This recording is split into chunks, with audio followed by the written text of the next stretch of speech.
2013년도에 일본의 MOL 컴포트호라고 하는 대형 컨테이너 선박이 항해하던 중에 인도양 한복판 가운데서 두동강 나서 침몰하는 사고가 있었습니다. 다행히도 선원들은 비상탈출에 성공해서 모두가 다 안전하게 구조가 되었는데, 문제는 어떻게 이렇게 배가 두동강 나는 어처구니 없는 사고가 일어날 수 있냐 하는 것입니다. 이 배는 수출용 컨테이너 8,000개 이상을 적재할 수 있을 만큼 어마어마하게 큰 대형 선박이었는데, 이렇게 큰 배가 엔진 고장이나 다른 부속품이 고장나서 배가 잠깐 멈춰서는 그런 수준의 사소한 고장을 넘어서서 혼자 바다 한가운데 두동강 나서 침몰하는 것을 보고 해운업계 관계자는 컨테이너를 적재하는 단계에서 아마 문제가 있었을 것이다, 그렇게 이야기를 했습니다. 배에 화물을 적재할 때 여러 가지 조건들을 잘 계산하여서 적재를 하는데, 이 적재하는 단계를 스토이지 플랜이라고 말한다고 합니다. 선박의 운항 경로, 적재될 화물의 총 높이, 그리고 화물의 무게, 항만에서 사용 가능한 크레인의 가용 가능한 대수, 운항 경로, 이런 다양한 변수를 고려해서 짐을 잘 무게 배분을 하여 적재를 해야 한다고 합니다. 그런데 이런 것을 고려하지 않고 빨리빨리 짐을 더 많이 쌓아서 다만 몇 푼이라도 더 벌기 위해서 이런 스토이지 플랜 단계를 무시하고 우후죽순으로 쌓아 올리다가는 무게 균형이 무너지게 되고 결국 바다로 침몰하게 될 수 있다는 것입니다. 제 아무리 항해 경험이 많은 1등 항해사가 배를 컨트롤하고 실력 있는 엔지니어들이 항상 배에 상주하고 있어도 이렇게 배가 출항하기도 전에 짐을 엉망으로 쌓아버리면 이 모든 것들이 아무런 소용이 없다는 것입니다. 오늘 우리의 신앙에도 이러한 스토이지 플랜이 필요하다고 생각합니다. 우리의 신앙에 꼭 필요한 것들을 선별하는 것이죠. 무엇이 우선되는 것이고 또 무엇이 나중되는 것인지, 무엇이 꼭 필요한 것이고 무엇이 필요하지 않은 것인지, 무엇이 옳은 것이고 무엇이 그른 것인지, 무엇이 선한 것이고 무엇이 악한 것인지를 분별해서 차곡차곡 균형 있게 신앙을 쌓아 올려야 되는 것입니다. 그렇지 않으면 속절없이 두동강이 나고 손쓸 새 없이 깊은 바닷속으로 침몰하게 되기 때문입니다. 이 시간 함께 말씀 나눌 때 오늘 우리의 신앙이 하나님 앞에서 균형 있게 잘 쌓여져 가고 있는지 돌아보는 시간이 되었으면 좋겠습니다. 우리의 신앙에 꼭 필요한 것이 무엇인지, 또 현재 내 신앙에 결핍된 것은 무엇인지 점검하면서 버릴 것은 버리고 또 챙겨야 할 것은 챙겨서 하나님 앞에 말씀으로 든든히 세워져 가는 은혜가 저와 여러분 가운데 있기를 주님의 이름으로 축원합니다. 여러분, 사도 바울이 끊임없이 고민하면서 또 경계했던 것이 있습니다. 바로 주님을 믿고 은혜를 사모하면서 살았던 성도들이 넘어지는 것입니다. 바울 스스로도 이 문제로 인해서 고민하고 또 괴로워했습니다. 여러분, 조금만 눈을 들어서 우리 주변을 한번 살펴보면요, 이 시대에 얼마나 많은 그리스도인들이 또 얼마나 많은 교회들이 이 세상 가운데서 속절없이 침몰하고 있는지 모릅니다. 여러분, 이런 일들이 계속 일어나는 이유는 우리가 이 세상 속에서 살아가기 때문입니다. 세상은 끊임없이 우리의 믿음을 넘어뜨리려 우는 사자와 같이 우리의 주변을 도사리고 있습니다. 세상에서 피부를 부대끼면서 살아가는, 매일 얼굴을 마주보면서 살아가는 대부분의 사람들이 우리의 믿음을 위협하고 있습니다. 사실 그 사람들이 우리의 믿음을 위협하는 것이 아니라 그 상황 가운데서 우리가 위험에 노출이 되는 것이라고 할 수 있습니다. 교회 안에만 있을 때는 모르겠는데 세상 사람들이 살아가는 방식을 보면 우리만 괜히, 믿음을 가진 우리 성도들만 괜히 바보 같은 인생을 살아가는 것처럼 보일 때가 많이 있습니다. 만일 우리에게 붙들어야 하는 진리가 없다면 어쩌면 우리 그리스도인들만큼 불행한 사람은 없을 것입니다. 그래서 성경은 끊임없이 우리에게 세상과 어떻게 다르게 살아가야 하는지에 대해서 가르쳐주고 있습니다. 바울은 오늘 본문 2절에서 데살로니가 교회를 생각할 때에 하나님께 감사한다. 그렇게 이야기했습니다. 데살로니가 교회를 통해서 하나님을 찬양하고 하나님께 감사할 수 있었다는 것입니다. 여러분, 이 당시에 데살로니가 지역은요, 마게도냐 지역의 주요 항구 도시였습니다. 그래서 여러 지역의 무역 상인들이 오갔던 지역입니다. 그 결과 자연스럽게 이방의 종교와 이방의 문화들, 성적으로도 아주 타락한 도시가 되었습니다. 데살로니가 교회는 바로 이러한 배경 속에서 세워진 지 얼마 안 된 신생 교회였습니다. 이런 교회에 환난과 박해가 많았던 교회라고 바울은 본문 6절을 통해서 이야기하고 있습니다. 그런데 오늘 본문을 보면 바울은 그런 데살로니가 교회 성도들로 인해서 걱정하고 염려한다, 그렇게 말하지 않고 이들로 인해서 항상 하나님께 감사하고 기도할 때마다 나의 동력자들과 함께 데살로니가 성도들을 기억했다, 이렇게 이야기합니다. 뿐만 아니라 2장 19절을 보면 바울은 예수 그리스도께서 강림하실 때에 우리의 소망이나 기쁨이나 자랑의 면류관이 데살로니가 교회 성도들이다, 이렇게 이야기할 정도로 데살로니가 교회는 좋은 교회라고 우리에게 소개하고 있습니다. 여러분, 우리 한밭교회도 하나님 보시기에 좋은 교회가 되어야 할 줄 믿습니다.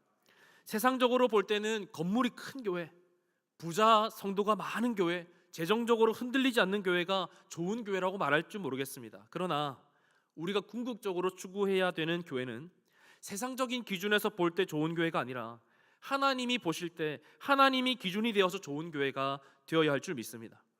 그런 점에서 오늘 바울은 데살로니가 교회를 세 가지 이유를 들어서 참 좋은 교회라고 칭찬하고 있습니다.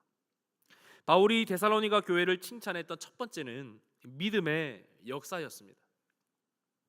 오늘 본문 3절을 보면 데살로니가 교회 성도들의 믿음은 역사하는 믿음이었다, 그렇게 바울은 이야기합니다. 역사라는 말은 행위, 일 또는 수고, 이런 뜻이 있습니다. 즉 데살로니가 교회 성도들은 바울이 전한 말씀을 듣고 믿는 대로 행하며 살았다라는 것을 뜻합니다. 믿음에 합당한 행실이 있었다라는 것입니다.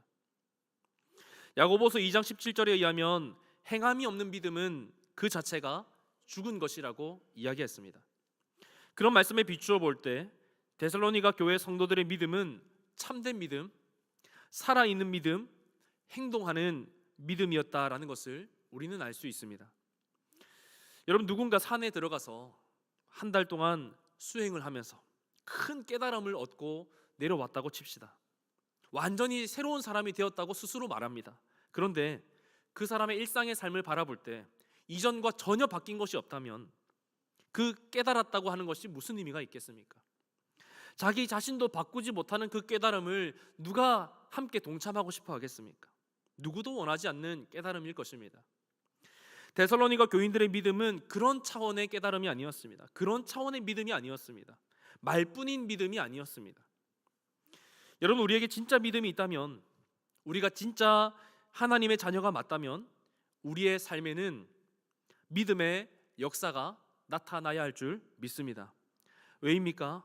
구원받는 믿음은 말뿐인 믿음이 아니라, 허황된 믿음이 아니라, 막연한 믿음이 아니라 살아 역사하는 믿음이기 때문인 줄 믿습니다.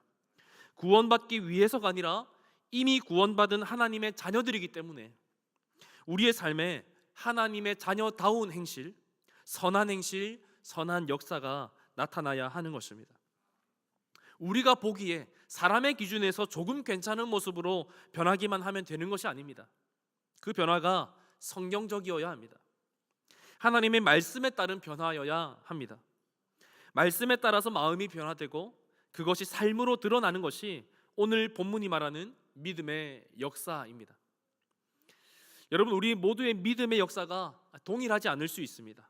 오늘을 사는 우리 믿음의 역사가 데살로니가 성도들과 동일할 수 없고 우리 각자도 서로 다른 믿음의 역사를 나타낼 수 있습니다. 역사하는 모습은 다를 수 있습니다. 하지만 우리가 믿는 하나님은 동일하신 하나님이고 그분을 향한 우리의 믿음도 동일하고 그 믿음이 역사한다는 사실도 동일합니다. 데살로니가 성도들의 믿음이 분명하게 역사했듯이 오늘 우리의 믿음도 하나님 앞에서 역사하는 믿음이 되시기를 바랍니다.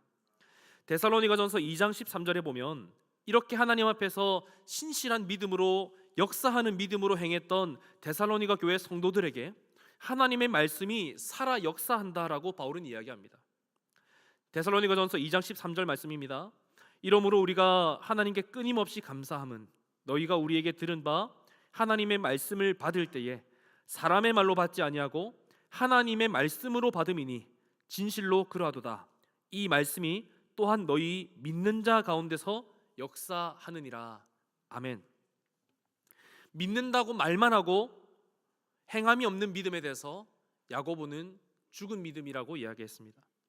그런 믿음에는 하나님의 말씀이 역사하지 않습니다. 그러나 데살로니가 교회 성도들은 바울이 전했던 하나님의 말씀을 사람의 말로 받지 아니하고 살아계신 하나님의 말씀으로 받고 그 말씀에 순종함으로 행했습니다. 역사하는 믿음이 그들 가운데 있었습니다. 그 결과 이들의 역사하는 믿음 가운데, 행함이 있는 그 믿음 가운데 하나님의 말씀이 그들 가운데 살아 역사했다라고 바울은 기록하고 있습니다. 오늘 우리의 믿음이 하나님 앞에서 역사하는 믿음이 되기 위해서 먼저 매주일 선포되는 우리 목사님의 설교를 사람의 말이 아닌 살아계신 하나님의 말씀으로 받아야 합니다. 그래서 말로만 아멘하고 그렇지, 맞는 말씀이지 하고 끝내는 것이 아니라 그 들은 말씀 가운데 순종하여 실천하고 행할 때, 우리의 삶의 일상에서 그 말씀을 살아낼 때 그 믿음 가운데 하나님의 말씀의 능력이 살아 역사할 줄 믿습니다. 이런 역사하는 믿음, 순종하는 믿음으로 하나님을 기쁘시게 해드리는 저와 여러분 되시기를 바랍니다. 바울이 데살로니가 교회를 칭찬했던 두 번째는요, 바로 이 사랑의 수고였습니다. 사랑의 수고는 사랑 때문에 하는 수고, 사랑이 동기가 되어서 하는 고생을 말합니다. 수고는 앞에서 말한 역사와는 조금 다릅니다. 둘 다 일이라는 의미가 있지만 역사는 일 자체를 강조하고 수고는 그 일을 하는 노력을 더 강조하고 있습니다. 사랑하는 과정에서 애를 쓰고 고생하는 것을 의미합니다. 여러분, 사랑한다고 말하는 것은 쉽습니다. 말하는 것 자체가 그렇게 어려운 일이 아니죠. 그러나 그 사랑한다는 말을 진짜라는 것을 증명하기 위해서는 수고하고 애쓰는 고생이 따라야 합니다. 이 사람이 정말로 나에게 사랑받고 있구나라는 것을 느껴지게끔 행동하는 것이죠. 약속 장소에 먼저 나가 있고 그 사람이 하는 말 한마디 한마디에 귀를 기울이고 경청하며 공감하고, 밤하늘에 별이 보고 싶다라고 말하면 별을 따는 신용이라도 하는 그런 고생을, 그런 수고를 마땅히 하지 않습니까? 그런 수고, 그런 고생을 우리 고생으로 느끼지도 않습니다. 왜냐하면 사랑하기 때문입니다. 우리를 향한 하나님의 사랑이 그렇습니다. 누가복음 15장에 보면 잃은 것을 찾아내는 세 가지의 비유가 나오고 있습니다. 잃은 양을 찾은 목자 비유, 잃은 드라크마를 찾는 비유, 잃은 아들을 찾는 아버지 비유.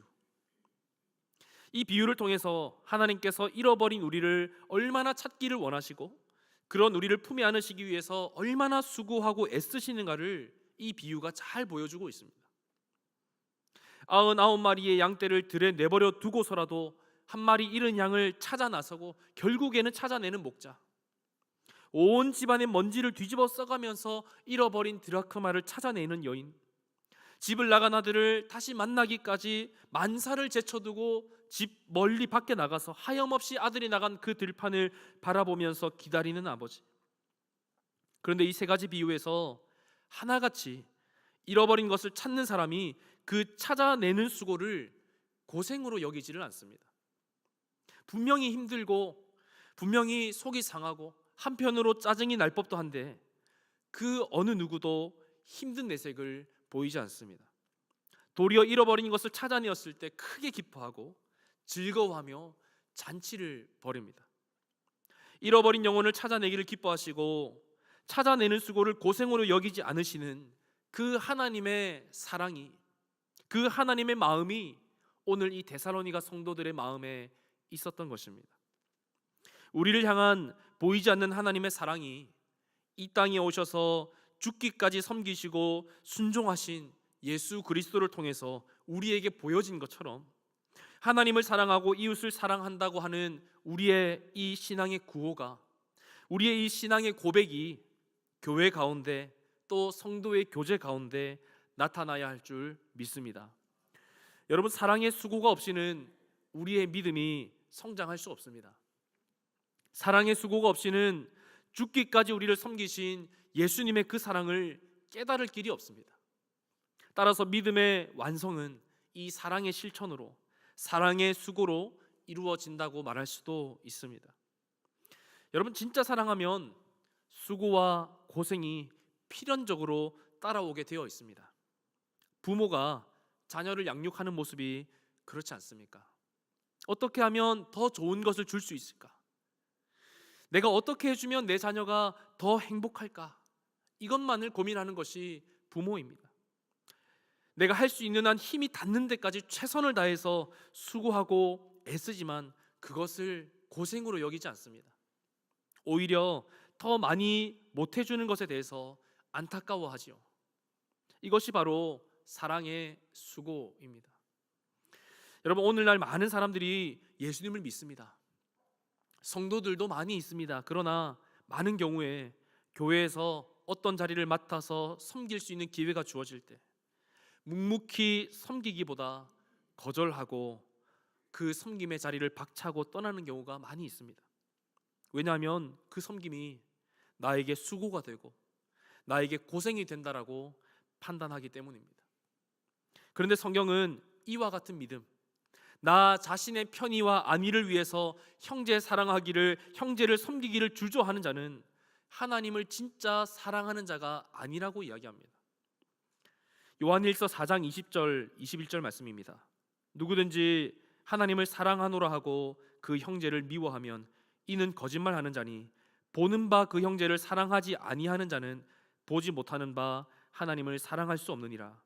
우리가 이 계명을 주께 받았나니 하나님을 사랑하는 자는 또한 그 형제를 사랑할지니라. 아멘. 여러분, 사랑의 수고는요, 무엇을 통해서든지 다 가능합니다. 돈으로 섬길 수도 있고요, 가지고 있는 재능으로 사랑을 할 수도 있습니다. 육체적인 강함이 될 수도 있고 섬세함이 될 수도 있습니다. 젊음으로 사랑할 수도 있고 나이로도 형제를 사랑할 수 있습니다. 데살로니가 성도들이 그랬습니다. 당시 교회에는 숱한 핍박으로 괴로워하는 성도들이 많이 있었습니다. 재산을 몰수당하고 유배를 받거나 무엇을 어떻게 해야 할지 몰라서 연약하고 무방비 상태로 내팽개쳐져 있는 성도들도 있었습니다. 이런 상황을 보면서 데살로니가 성도들은 자신이 하나님께 받은 것을 이웃에게 베푸는 것을, 형제들에게 베푸는 것을, 사랑을 베푸는 것을 아까워하지 않았습니다. 그 어떤 괴로움이나 아픔이 따라온다 할지라도 그것을 피하지 않았습니다. 왜냐하면 그들에게는 하나님의 사랑이 충만하게 있었기 때문입니다. 사도 바울은 데살로니가 성도들의 그 사랑의 수고를 통해서 하나님의 사랑이 이 교회 가운데 충만하게 부어지고 있는 것을 보았습니다. 그래서 바울은 이들을 생각할 때마다 항상 하나님께 감사하고 기도할 때마다 동역자들과 함께 이들에 대한 이야기를 꺼내지 않을 수가 없었던 것입니다. 여러분, 하나님을 사랑한다면 어떤 모양으로든지 수고하는 일을 피하지 마시기를 바랍니다. 지난주 우리 담임 목사님께서 설교를 통해서 한 영혼 구원하는 교회와 목장이라는 제목으로 말씀하셨습니다. 한 영혼을 천하보다 귀하게 여기시는 우리 하나님께서 저와 여러분을 구원하시기 위해 하나밖에 없는 독생자 예수 그리스도를 십자가에 내어 주기까지 사랑하셨습니다. 가장 소중한 것을 잃어버리면서까지 저와 여러분을 구원하셨습니다. 그 큰 사랑을 받은 우리가 한 영혼을 섬기고 예수님께로 인도하는 일을 고생스러운 일로 여기고 행하지 않는다면 어찌 이런 사람이 하나님의 큰 사랑을 받은, 구원을 받은 자라고 말할 수 있겠습니까?